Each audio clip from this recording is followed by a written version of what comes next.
So welcome and good morning to the first session of Resiliency and Uncertainty, Rise and Empathize. Excuse me, if this is your first 15 for You session, please keep in mind that there are sessions every weekday at 10 a.m. as a resource for you and for your colleagues, friends, and family during this challenging time. There are also recordings of previous sessions as well on our YouTube channel, on our website, in case you haven't attended previous 15 for You sessions. So they should virtually all be there. Also, for some people, it can be challenging scheduling this 10 o'clock time. So that's available for you. My name is Tanya Lauer, and I'm an employee assistance counselor with Life and Work Connections. I've been with the University of Arizona. It will be 1 year as of next week, May 6th. So I'm fairly new to the university. And I'm really grateful to be part of the university community, especially now. I think we are in a process of finding our resilience together. I'm also grateful to be part of such a dynamic and skillful team of colleagues at Life and Work Connections.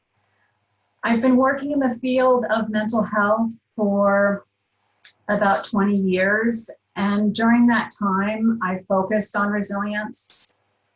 I wrote a book about resilience, and the reason is because I'm in awe of people's capacity to come through trauma and grow through adversity.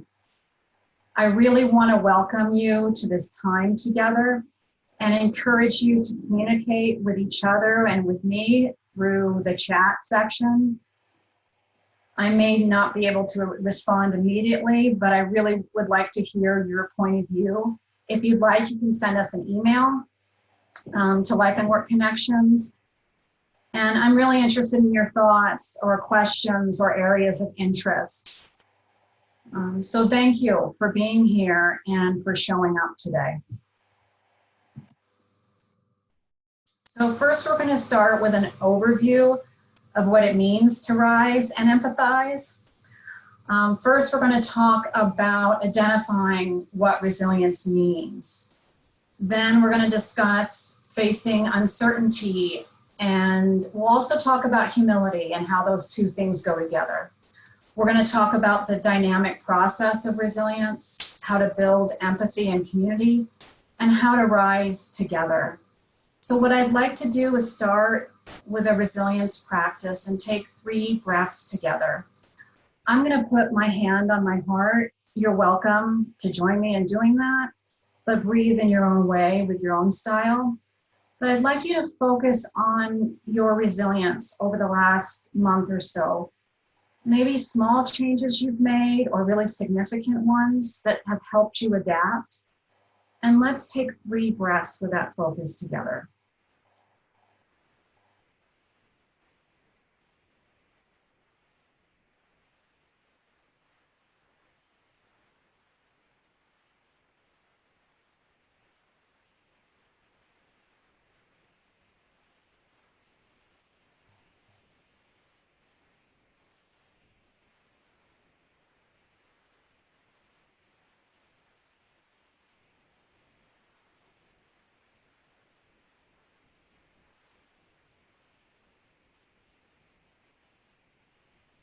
Okay, thank you.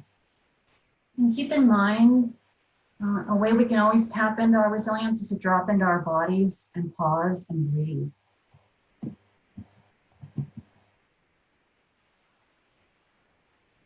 So now we're going to talk about resilience. What does that word mean? How can we live it and breathe it and actualize it? So like many psychological terms, there are a plethora of definitions for resilience. And the common understanding is that it means adapting and bouncing back from difficulties. What I'd like to do is stretch that concept further and consider how we can become stronger and grow due to adversity. There's been quite a bit of discussion as of late about becoming better as a community due to getting through this crisis. For example, being better prepared from a public health perspective and becoming more aware of the importance of mental health and how to support each other openly and honestly. The earlier research about resiliency was identifying personality traits. More recent research has shed light on the understanding that we all have the capacity to be more resilient. And part of the work is practice and engaging in a dynamic process. So there's skills we can build together. So here are some that are listed for you. So starting with self-direction and autonomy, having our own voice, purpose, and agency can be challenging, but this also helps us to expand our capacities. Even if it elicits feelings of anxiety without having external structure imposed on us, self-direction prevents burnout and provides meaning and empowers us. Flexibility, we have all had to flex big time recently, out of necessity and for safety. This pliability reinforces our resilience. Learning, that concept of beginner's mind, openness, and curiosity creates an open invitation for our own growth and development. Problem solving, we have had to adapt with ingenuity in creative ways, and we have had to discover new potential and possibilities by creating new solutions. Discovering and fostering new connections can be an ongoing process and not limited to a crisis that has challenged us to create new pathways. Just want to mention these images on the left. You may have heard the quote, "No mud, no lotus." I think that captures the meaning of resiliency. And I've done a lot of work with walking meditations and labyrinths. I really encourage you to find ways to walk through this challenging time and really conceptualize what resiliency means for you. So now we're going to move into uncertainty, part of the title of this series. So uncertainty is really woven in with vulnerability and humility. And it's pretty common to be in the middle of these emotions and this experience right now. I know I am. So this can be the case now for what we're experiencing together and also for the future. So we really don't have answers. We're trying to get there and find ways to cultivate meaning and direction. But even medical experts are unclear about what's happening and what could transpire. So uncertainty is an acute reality now. But in truth, we are often living with uncertainty and we don't have all the answers. So this is new in some respects, but in some respects, it's a constant experience for all of us.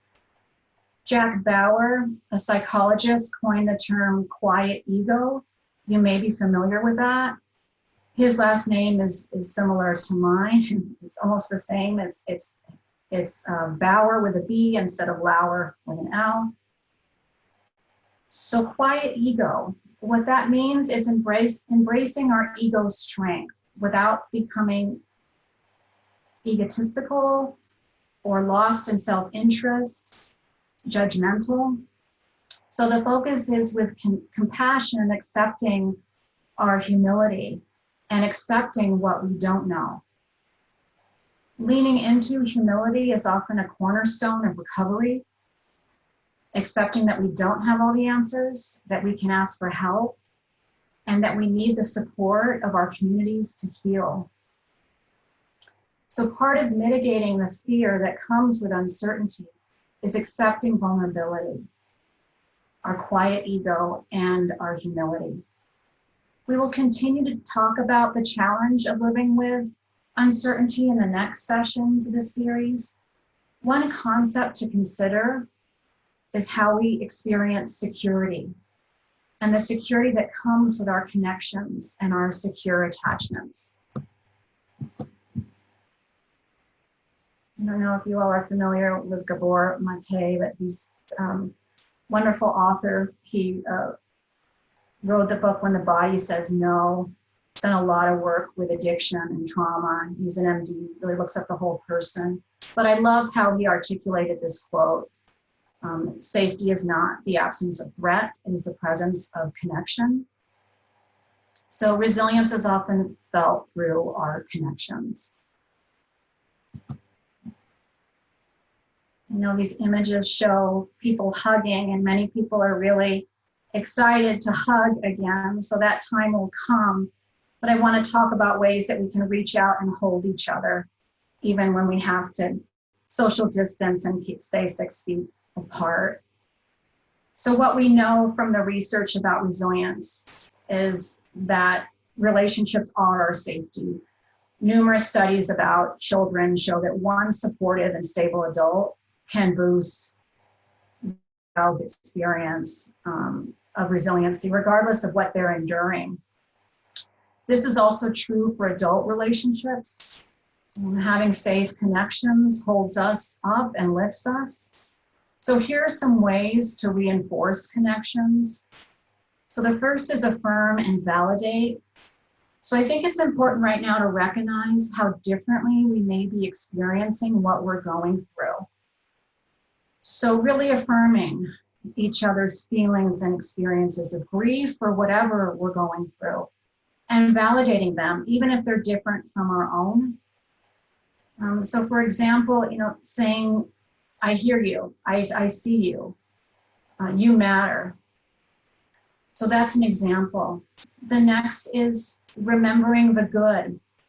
A neuroscientist named Rick Hansen has written many books, including Just One Thing, has written about a mindfulness practice, taking in the good, he calls it. And what it is becoming like Velcro with positive experiences in our relationships and getting lots of traction with them, and taking in the nectar and the goodness of what we can provide for each other. So reaching out, taking initiative with people maybe we've lost touch with, and also creating and initiating new contacts and connections. I've discussed in previous series, and in this one, I'll continue to talk about the importance of compassion. So the self-compassion we provide for ourselves, how we talk to ourselves, our internal dialogue, how we take care of ourselves, how we breathe, that affects all of our relationships. So building self-compassion and practicing compassion for each other is another way.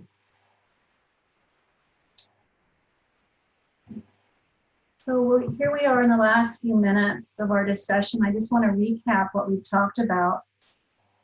So we've identified what resilience means, how to face uncertainty and humility and quiet ego, the dynamic process of resilience, how to build empathy and connection, and how to rise together. So I'd like to close with 3 more breaths together. So if you can get comfortable, and if you'd like to, you can hold your heart as you breathe. So what I'd like to do is really focus on the resilience that you've grown recently and throughout your story, throughout your life, and also how you have grown empathy and connection in your relationships. You can really lean into those thoughts and those feelings as you breathe. And we'll take 3 deep breaths together with that focus.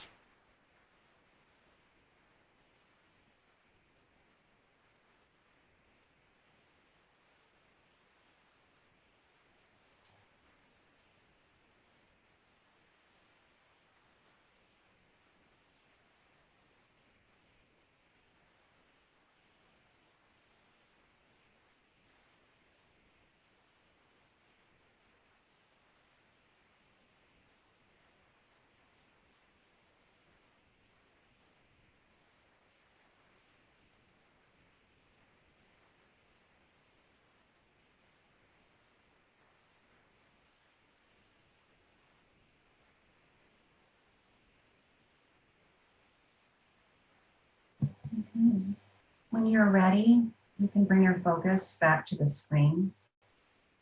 Thank you for joining us today. I look forward to continuing this discussion and to hearing from you and talking about resiliency and uncertainty together. So take care, and I'll see you soon. I'll see you next Tuesday. Bye-bye.